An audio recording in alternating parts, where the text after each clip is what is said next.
Good morning प्यारे बच्चों। कल आप लोगों ने CHSL का एक सेट लगाया होगा, तो EG टू मॉडरेट पेपर था कल का।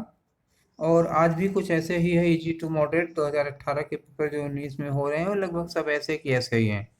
और जो मार्च 2020 में पेपर हो रहा था, यही लॉकडाउन के ठीक पहले, तो उस समय भी देखा गया कि पेपर लगभग लगभग यही 17 और 18 की ही कैटेगरी पर पेपर आ रहे हैं। तो जिन लोगों के पेपर हो गए हैं उन लोगों से आप लोग मिल लीजिए, राय लीजिए, देख लीजिए। कुछ लोग आपकी ग्रुप में ही कुछ लोगों का पेपर हो चुका है, वो लोग बता सकते हैं किस तरह का कैसा पेपर आ रहा है।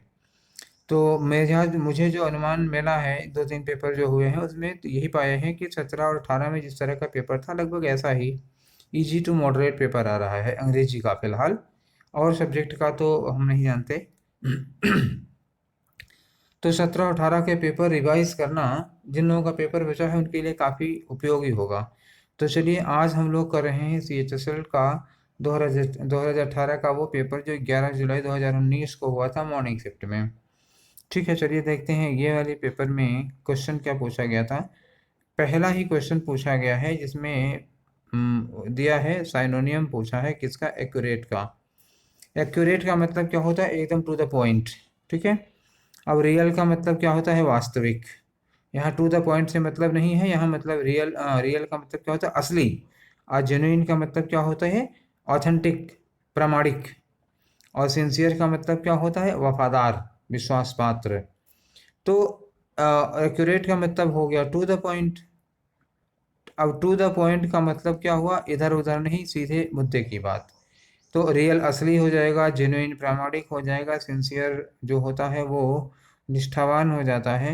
और एक वर्ड बचा है प्रिसाइज। प्रिसाइज का मतलब क्या होता है, संक्षेप में। ये भी होता है टू द पॉइंट, इधर उधर का कुछ नहीं, सीधे टू द पॉइंट। तो हमारा जो ऑप्शन है एक्यूरेट, सॉरी क्वेश्चन जो है एक्यूरेट, इसका सीधा ऑप्शन कौन सा बनेगा, प्रिसाइज।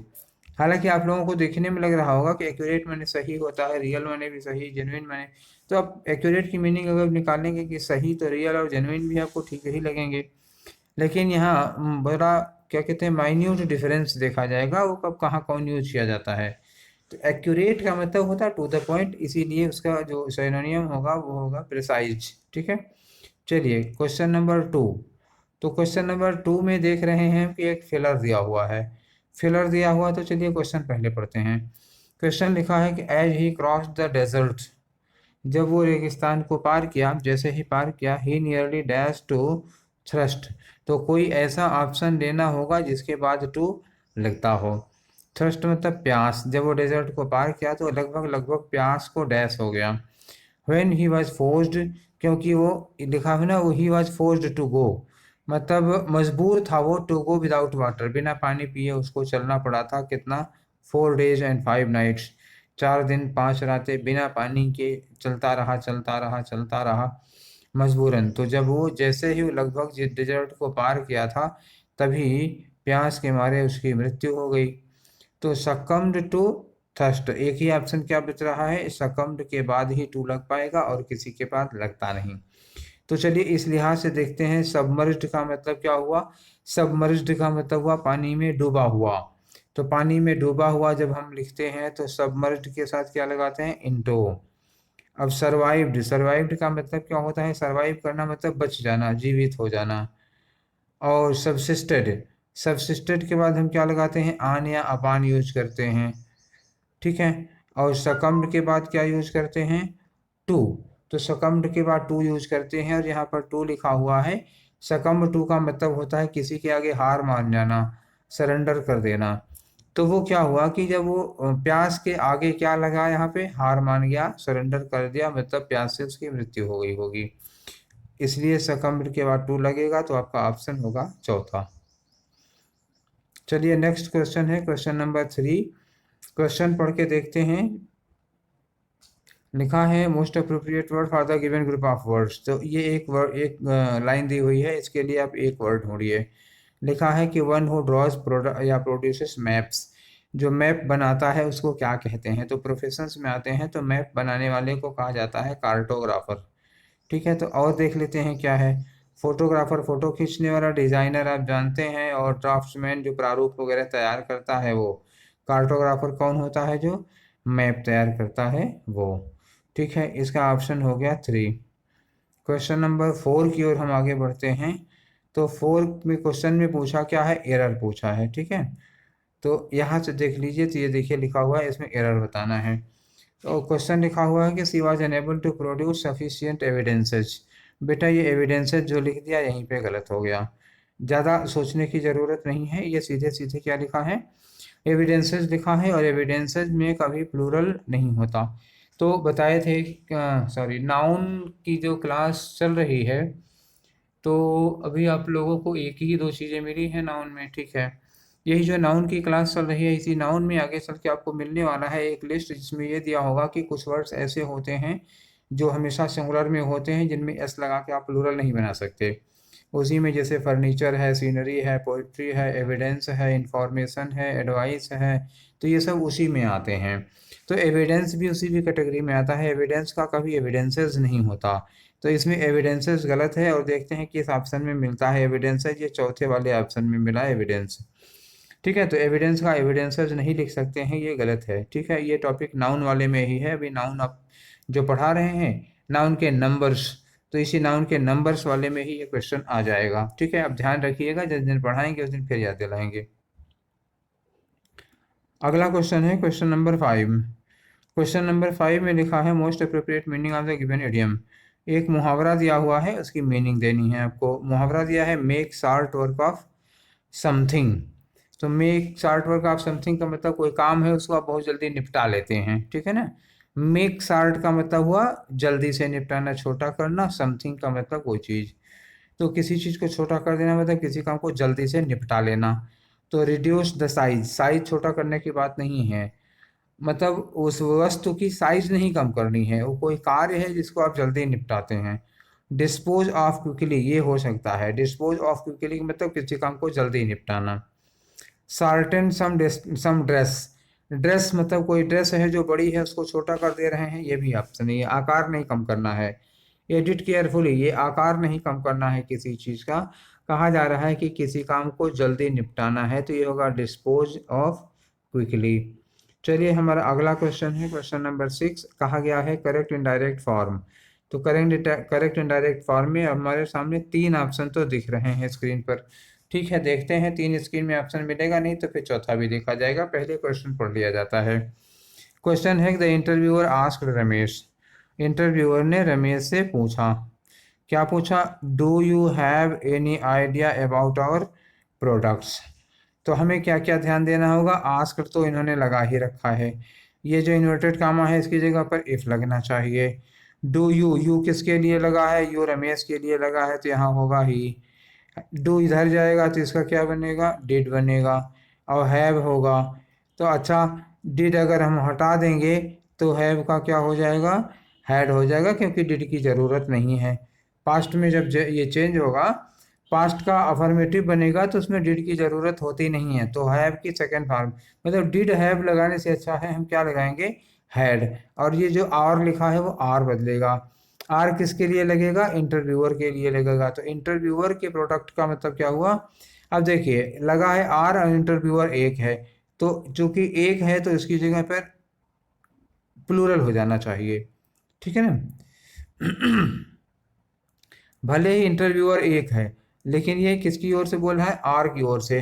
तो अब इंटरव्यूअर को मान लो हम ही करें, और ये चूंकि आर लिखा है तो ही का जब हम प्लूरल बनाएंगे, तो ही का प्लूरल बनाएंगे तो दे होगा, क्योंकि ये केवल इंटरव्यूअर का प्रोडक्ट नहीं है, कई सारे लोग हैं इसमें, तो यहाँ दे होगा। तो आर के बदले में दे का क्या हो जाता है, देयर हो जाता है।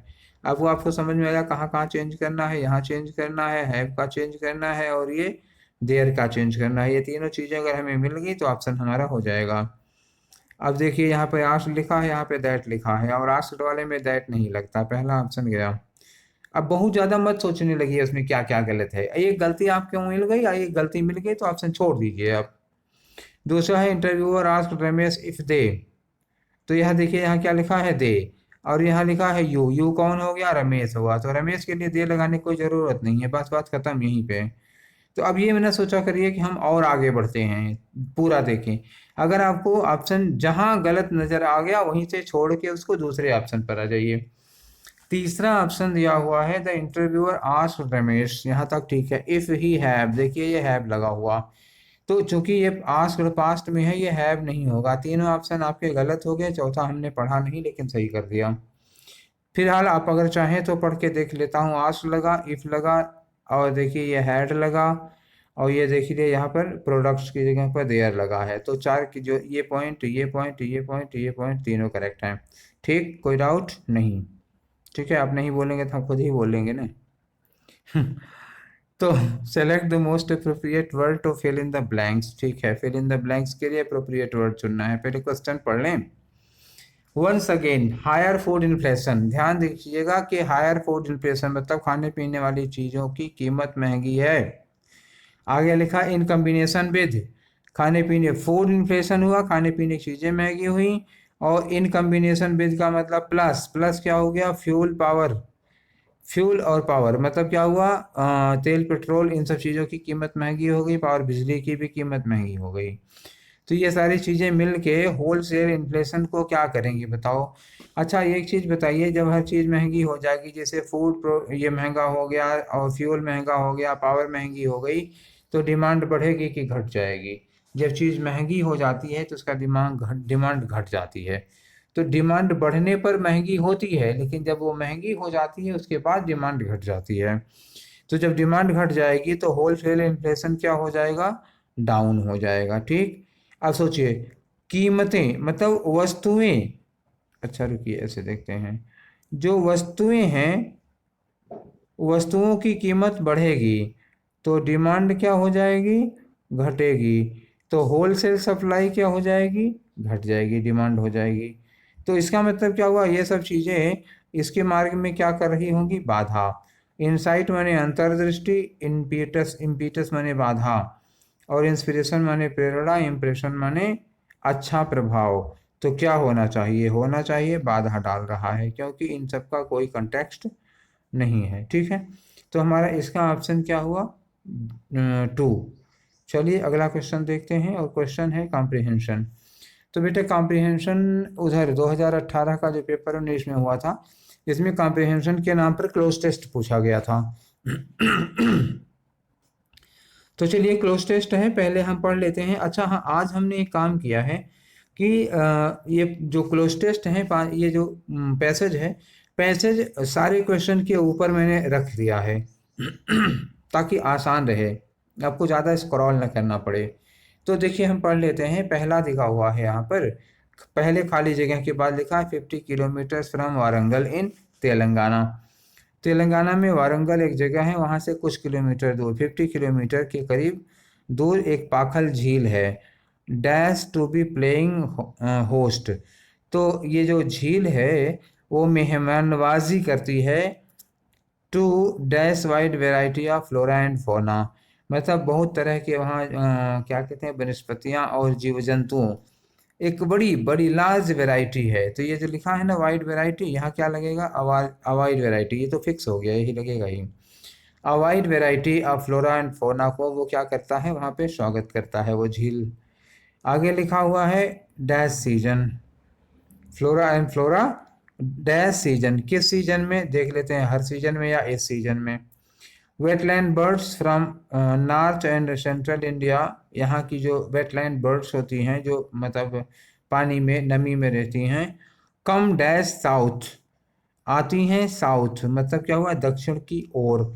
तो की ओर का मतलब यहाँ कोई डायरेक्शन बताने वाला प्रीपोजिशन हो जाना चाहिए। ठीक है, चलिए आगे देखते हैं कि पहला फिलर क्या था। वहाँ याद करिए क्या लिखा हुआ है, लिखा है dash 50 kilometre from Warangal, Warangal से 25 किलोमीटर क्या दूर के लिए लिखा है, वारंगल से 25 किलोमीटर दूर। तो वारंगल से 25 किलोमीटर दूर, टोटली 25 किलोमीटर, बट या नॉट या नियरली 25 किलोमीटर, क्या होना चाहिए, नियरली 25 किलोमीटर दूर, लगभग 25 किलोमीटर दूर। दूसरा ऑप्शन देखते हैं हम लोग कहाँ है। दूसरे क्वेश्चन में दिया है कि पाखल लेक, देखिए इस वाले में लिखा है विल के साथ सीम में एस नहीं लगेगा, गलत बात हो गई। और ये जो सीम लिखा है ये वर्ब की फर्स्ट फॉर्म है, जबकि इसके पहले क्या लिखा था, लेक। लेक सिंगुलर है और ये प्लूरल है, तो लेक सिंगुलर है, इसके साथ प्लूरल वर्ब लगेगी नहीं, मतलब सीम भी गलत है। और वाज सीम्ड लगा नहीं सकते हैं, ठीक है ना, क्योंकि ये सेंटेंस एक्टिव वॉइस का है, पैसिव वॉइस नहीं है, तब पे क्या लगाओगे, सीम्स लगाओगे, चौथा ऑप्शन। ठीक, चलिए 5वें नंबर पे आ जाते हैं। तो अगला क्वेश्चन जो दिया है वो क्वेश्चन है कि तीसरे फिलर में क्या लगेगा। आपको याद आया डैश वेराइटी ऑफ, ऐसे लिखा था, dash wide variety of birds.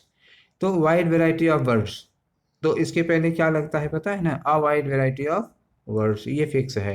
A wide variety of words, तो आपका ऑप्शन क्या होगा, अ होगा। क्वेश्चन नंबर 11 वाले का फिलर क्या था जो मुझे याद आ रहा है, हाँ देख लीजिए, ये क्वेश्चन है।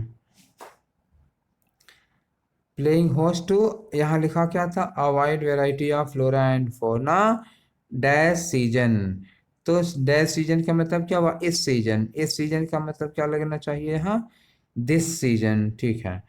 तो दिस सीजन का मतलब हो गया, हमारा आंसर होगा ये दिस, क्योंकि प्रेजेंट की बात है, प्रेजेंट की बात है तो दैट वैट लगाना नहीं है हमें, ठीक है ना। तो अगला क्वेश्चन है हमारा क्वेश्चन नंबर 12, ठीक है। तो क्वेश्चन नंबर 12 में होना चाहिए, बड़ी संख्या में पक्षी आते हैं दक्षिण की ओर, दक्षिण की ओर, यहाँ क्या लगाना है, और, तो और के लिए हमें ऑप्शन देखना होगा क्या मिलेगा, टूवर्ड्स, अवे, अबाउट, बिलो, हाँ तो टूवर्ड्स होगा, की ओर के लिए क्या लगाना होगा, टूवर्ड्स लगाना होगा। क्वेश्चन नंबर 13 में आइए, पूछा है किसकी स्पेलिंग गलत है, 14, अरे यार यही 14th है, ये तो सही है, 14th ऐसे है ना, ये वाला, तब तो करेक्ट है, ये 40th है, 40th ये वाला कौन है, ये वाला, तो इसकी स्पेलिंग गलत है ये, ठीक है ना। तो 40th की स्पेलिंग गलत है, क्यों गलत है, 40, देखो 4 की स्पेलिंग ये होती है और 14 की स्पेलिंग ये होती है, किंतु 40 की स्पेलिंग क्या होती है, ये होती है। 40 की स्पेलिंग क्या होती है, FORTY, FOUR नहीं होगा, जब 40 होगा तो उसकी स्पेलिंग में FORTY है, FOURTY नहीं है, ठीक है, तो समझ गए। 40वां में क्या होगा, FOR होगा, FOUR नहीं होगा, तो यही गलत है स्पेलिंग। अच्छा गलत पूछा था, जब हमें गलत मिल गई तो हम और सारी स्पेलिंग से क्यों देखें। जैसे 14वें नंबर पर चलते हैं, 14वें पे लिखा है select the most appropriate word for the given group of words, मतलब वन वर्ड सब्स्टिट्यूशन का क्वेश्चन है, और वन वर्ड सब्स्टिट्यूशन में जो स्टेटमेंट दिया है वो एक ऐसा व्यक्ति जो बेचता है कट फ्लावर्स, मतलब क्या हुआ, चौराहे पर या मंदिर के पास पास जो फूलों के गुलदस्ते वगैरह बना के नहीं बेचते हैं फूल वाले, तो उनको क्या कहा जाता है बताइए, बॉटनिस्ट तो वनस्पति वैज्ञानिक हो गया, फ्लोरिस्ट फूल बेचने वाला हो गया, यही होगा। न्यूट्रिशनिस्ट मतलब वो होता है जो ये बताता है कि आपको क्या खाना चाहिए क्या नहीं खाना चाहिए आपकी बॉडी के हिसाब से। एग्रीकल्चरलिस्ट कौन होता है, कृषि विशेषज्ञ होता है। तो फूल बेचने वाले का यहाँ एक ही ऑप्शन है, बाकी कोई फूलों से रिलेटेड ही नहीं है, तो बहुत ज़्यादा मशक्कत करने की ज़रूरत नहीं, आपका ऑप्शन हो गया।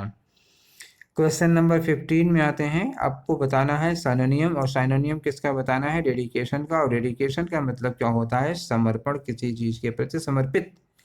तो डिटर्मिनेशन होता है दृढ़ निश्चय, काम चलाऊँ है, और ट्रेपिडेशन, क्वेश्चन नंबर 15 में ट्रेपिडेशन की मीनिंग क्या होती है, तो मुझे याद नहीं आ रही है, ठीक है चलिए और कुछ देखते हैं।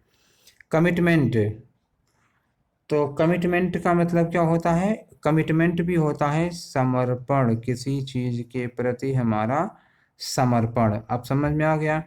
तो हमें जो ऑप्शन मिलना है डेडिकेशन का वो क्या होगा, कमिटमेंट होगा। अब हमें कोई डर नहीं कि ट्रेपिडेशन की क्या मीनिंग थी, क्योंकि डेडिकेशन की एग्जैक्ट मीनिंग कमिटमेंट हमें मिल गई है।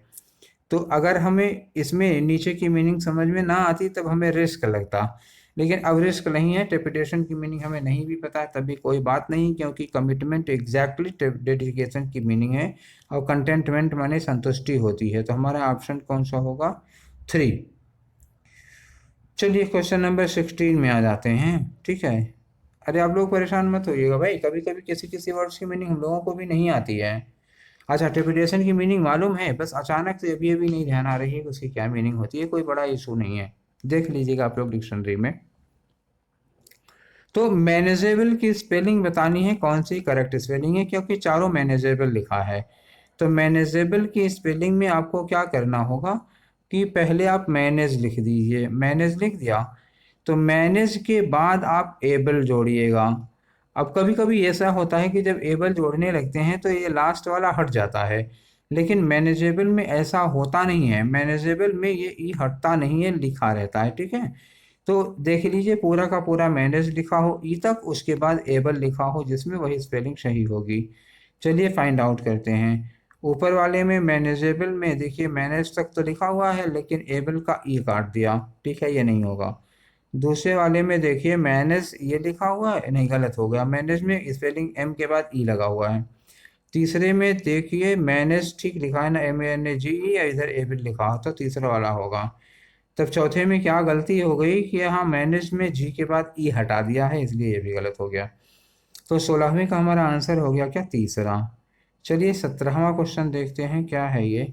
17वें में कुछ अंडरलाइन किया गया है, इसका मतलब ये इम्प्रूवमेंट का क्वेश्चन होगा। ठीक है, इम्प्रूवमेंट का क्वेश्चन है, दिया है my professor give me a lot of useful advices. ओहो, आज तो दोनों की दोनों भाई, एक एरर और एक इम्प्रूवमेंट उसी नाउन के उसी टॉपिक से है, जिसमें मैंने अभी थोड़ी देर पहले कहा था कि कुछ ऐसे नाउन होते हैं जो हमेशा सिंगुलर में होते हैं, उनमें एस लगाकर आप लोग उसको प्लूरल नहीं बना सकते। और इसी कैटेगरी में अभी थोड़ी देर ऊपर आया था ना एविडेंस, तो एवि मैंने वो भी बताया था एविडेंसेस वाले में कि एविडेंस का प्लूरल नहीं होता, एडवाइस का नहीं होता, इंफॉर्मेशन का नहीं होता, बैगेज का लगेज का नहीं होता, फर्नीचर का नहीं होता, सीनरी का नहीं होता, पोइट्री का नहीं होता। ऐसे और भी तमाम सारे वर्ड्स हैं जिनका प्लूरल नहीं होता। तो उसी जो एविडेंस था उसी कैटेगरी का वर्ड एडवाइसेज है, इसमें भी प्लूरल नहीं हो सकता, एडवाइसेज नहीं होगा, मतलब क्या होना चाहिए यहाँ? एडवाइस। तो पहले हम देख लेते हैं एडवाइस, ये देखो एडवाइसेज है, ये देखो एडवाइसेज है, दो तो गलत हो गए, नो इम्प्रूवमेंट होगा नहीं। यहाँ क्या लिखा है? एडवाइस। तो फिर एक ही ऑप्शन बचा हमारा, कौन सा? पहला वाला। ठीक, चलिए अगला क्वेश्चन है क्वेश्चन नंबर 18। क्वेश्चन नंबर 18 है और इसमें आपको मेक नो हेडवे का मतलब निकालना है। ये दिया है इडियम और इसकी मीनिंग देनी है आपको। मेक नो हेडवे, तो मेक नो हेडवे का मतलब क्या होगा कि आप कोई तरक्की नहीं कर पा रहे हैं, कोई प्रोग्रेस नहीं कर पाए। हेडवे का मतलब क्या होता है जानते हैं? मेक हेडवे का मतलब क्या हुआ? ऊपर की ओर बढ़ना, मतलब तरक्की करना, इम्प्रूव करना। और मेक नो हेडवे का मतलब हुआ आप कोई तरक्की नहीं कर पा रहे हैं, आप कोई प्रोग्रेस नहीं कर पा रहे हैं। तो चौथा वाला जो ऑप्शन लिखा है अनेबल टू प्रोग्रेस अहेड, तरक्की ना कर पाना। ठीक है, तरक्की कर पाने में असमर्थ, यही होगा 18वें का ऑप्शन 4। चलिए हम चलते हैं क्वेश्चन नंबर 19 की ओर। 19 में पूछा क्या है बच्चा? पूछा है एंटोनियम। एंटोनियम पूछा है किसका? होप का। आशा मतलब उम्मीद का अपोजिट क्या होगा? अरे क्या बच्चों वाला क्वेश्चन पूछ दिया यार। कॉन्फिडेंस आप समझ रहे हैं, डिस्पेयर निराशा, डेयरिंग मतलब दुस्साहसी, करेज माने साहस। तो ये भी पॉजिटिव वर्ड है, डेयरिंग तो महा पॉजिटिव वर्ड है, करेज और पॉजिटिव वर्ड है, तो एक ही तो निगेटिव वर्ड है भाई इसमें, कौन सा? डिस्पेयर। होप माने आशा, डिस्पेयर माने निराशा। ठीक है, तो हमारा आंसर कौन सा होना चाहिए इसका? 2। Question number 20। 20 किसका क्वेश्चन है? एरर का क्वेश्चन है। तो एरर का क्वेश्चन है, थोड़ा स्क्रॉल कर देते हैं ऊपर, जान तो गया ही है एरर की बात है। तो ठीक है, देख लेते हैं क्वेश्चन, पढ़ते हैं क्वेश्चन क्या लिखा है। The team began searching for reasons for their poor performance in the tournament. ये देयर किसके लिए लगा है बच्चा? देयर लगा है किसके लिए? टीम के लिए। टीम ने सर्च करना शुरू कर दिया, कारण पता लगा रहे थे किसके लिए? टीम की खराब परफॉर्मेंस के लिए। तो ये जो देयर लगा है ये किसके लिए लगा? टीम के लिए। तो टीम के लिए अगर हमें कोई प्रीपोजिशन लगाना है तो हमें क्या लगाना चाहिए था? इट्स लगाना चाहिए था, देयर नहीं लगाना चाहिए था। तो हमारा जहाँ देयर होगा वो गलत है। ढूंढिए कहाँ है देयर, हमें दिख नहीं रहा, दिख नहीं रहा, कहाँ है, ये मिला देयर। तो हमारा ऑप्शन कौन सा होगा, थर्ड, ठीक है ना। तो अगला क्वेश्चन है क्वेश्चन नंबर 21। अब ABCD देखिए, हमको लग गया कि अरेंजमेंट का क्वेश्चन है, तो हम इतना स्क्रॉल कर लिए हैं, ठीक है, इतना स्क्रॉल कर लिए हैं। अब हम लॉक करके इसको पढ़ते हैं। लिखा है यूजिंग मैचेज, मैचेज मतलब माचिस, समझ गए ना। यूजिंग मैचेज केम मच लेटर, माचिस का प्रयोग बहुत देर में आता है, इसका मतलब आग के बारे में बता रहे हैं, कैसे पैदा हुई, कैसे शुरुआत होती है। तो माचिस का प्रयोग हम बहुत बाद में करना शुरू किए। मच लेटर लिखने का मतलब हुआ कि ये सेंटेंस बाद में लगेगा, हटाइए। The first great discovery that man probably made was fire, मतलब इंसान के द्वारा किया गया पहला आविष्कार क्या है, पहला आविष्कार है आग का आविष्कार। शायद ये सेंटेंस शुरुआत कर दे, ठीक है। तीसरा देखते हैं।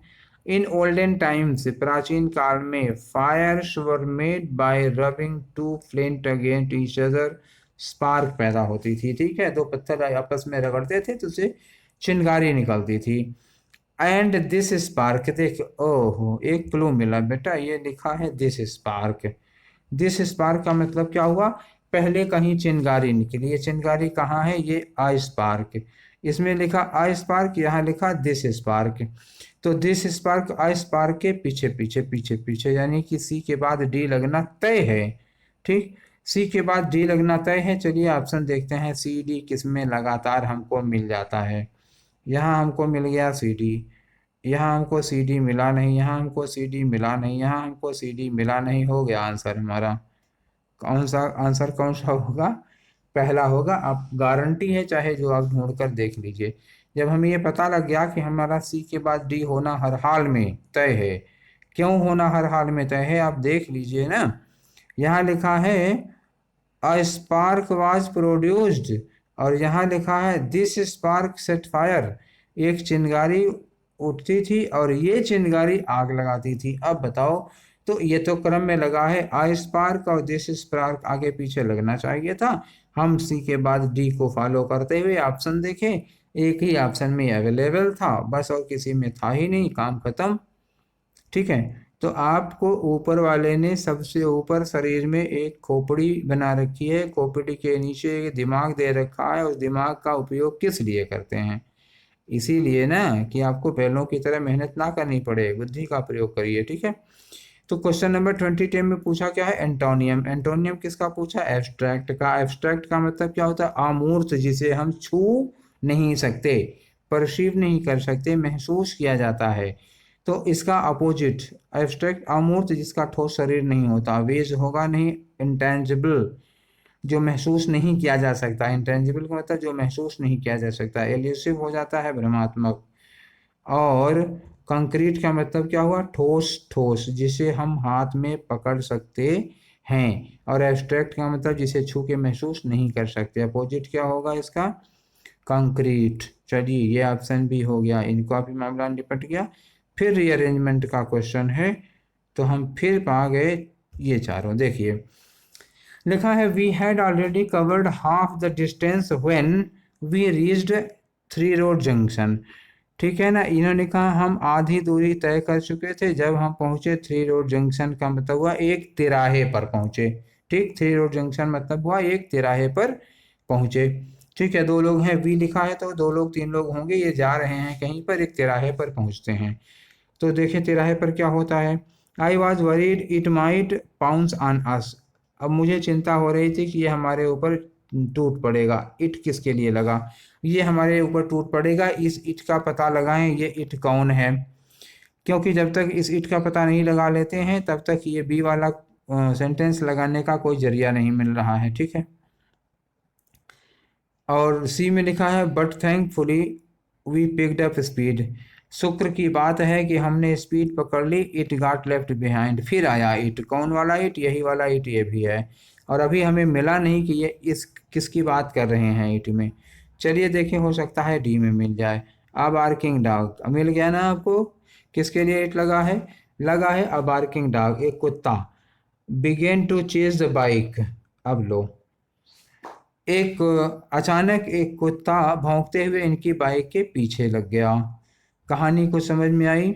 ये लोग कहीं जा रहे थे, चौराहे पर पहुंचे, अचानक एक कुत्ता भौंकते हुए दौड़ा लिया और ये डर गए कि ये हमें काट ना ले। लेकिन शुक्र की बात ये है, ये लिखा ना, पहले क्या होगा, डरी वरीड कि कहीं काट ना ले, फिर क्या होगा, बट थैंकफुली, शुक्र की बात है, वी पिक्ड स्पीड कि हमारे जल्दी ही हम पिकअप पकड़ लिए। ठीक है, तो सेंटेंस की शुरुआत कहाँ से और कैसी होनी चाहिए आप बता सकते हैं? अब लगा तो चुके होंगे ना, तो लगा चुके होंगे हाँ, लेकिन हम क्यों पूछ रहे हैं भाई, अब लोग लाइव तो है नहीं, लाइव नहीं है तो हमें ही करना पड़ेगा फिर।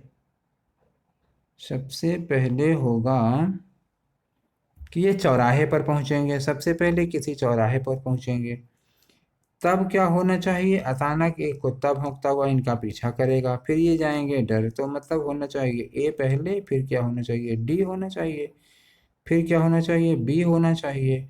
इनको डर लगेगा, लेकिन शुक्र की बात है कि ये लोग स्पीड पकड़ ले, ए डी बी सी हमारा ऑप्शन होना चाहिए।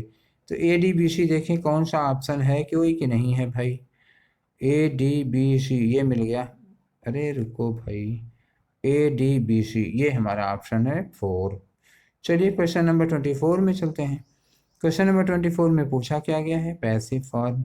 पैसिव फॉर्म पूछा है तो पहले क्वेश्चन देख लेते हैं। क्वेश्चन में लिखा है समवन गेव, गेव क्या है, वर्ब की सेकेंड फॉर्म।